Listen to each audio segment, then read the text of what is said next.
रावण के बारे में तो हर व्यक्ति को पता है। रावण एक विद्वान ब्राह्मण था जो कि भगवान शिव का परम भक्त था। भगवान शिव का हमेशा पूजा अर्चना करते रहता था। भगवान शिव के भक्ति में हमेशा विलीन रहता था। भगवान शिव की कृपा के कारण उसको बहुत सारे वरदान मिले।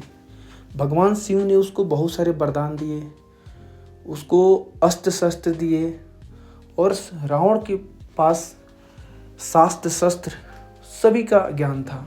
वो बहुत बड़ा ज्ञानी था। उसके बाद उसको सोच थी कि वो 4 चीज़ें करना चाहता था।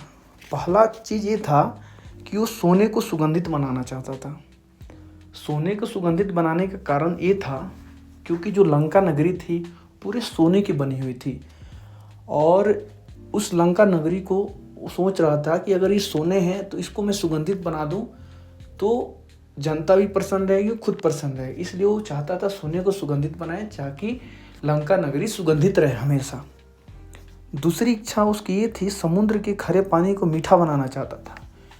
समुद्र के खरे पानी को मीठा बनाने का कारण ये था क्योंकि लंका नगरी सोने की बनी हुई थी और चारों तरफ समुद्र से घिरी हुई थी और पानी खारा था। इसलिए वो चाहता था ये पानी अगर मीठा हो जाए तो हमारे यहाँ का जनता पानी इसको पी सकती है और हमारे जनता के लिए फ़ायदा हुए और जनता के भला के बारे में सोच रहा था।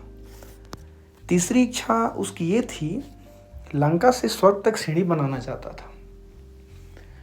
लंका से स्वर्ग तक सीढ़ी बनाने का कारण ये था, वो चाहता था खुद अमर हो जाए क्योंकि वो चाहता था कि लंका से सीधे सीढ़ी स्वर्ग तक जाए और हम लंका से सीधे स्वर्ग तक जाएं और स्वर्ग से वापस आ जाएं और ऐसा कोई करे इसका मतलब अमर हो जाए। इसलिए वो अमर होना चाहता था। वो चाहता था कि यहाँ के जनता भी ऐसे करे और वो अमर बनाना चाहता सभी को, इसलिए वो सीढ़ी बनाना चाहता था।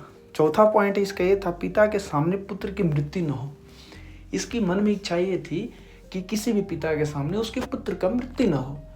अगर जब पुत्र का मृत्यु हो जाती है उस पिता के लिए सबसे बड़ा दुख का घड़ी, उससे बड़ा कुछ नहीं हो सकता क्योंकि उस पिता के गोद में खेला हुआ बच्चा मृत्यु हो जाए उससे बड़ी दुख कुछ नहीं हो सकती। ये तो इच्छाएं उसकी थी। उसके साथ उसको ज्ञान था लेकिन वो असत्य के रास्ते पर चला और इस असत्य के कारण हमेशा असत्य के कारण उसका विनाश हुआ और जितने भी आशीर्वाद भगवान शिव का मिला था वो पूरे नष्ट हो गया। क्योंकि जब आप असत्य के रास्ते चलते हो तो आपकी जितनी भी ज्ञान होती है सब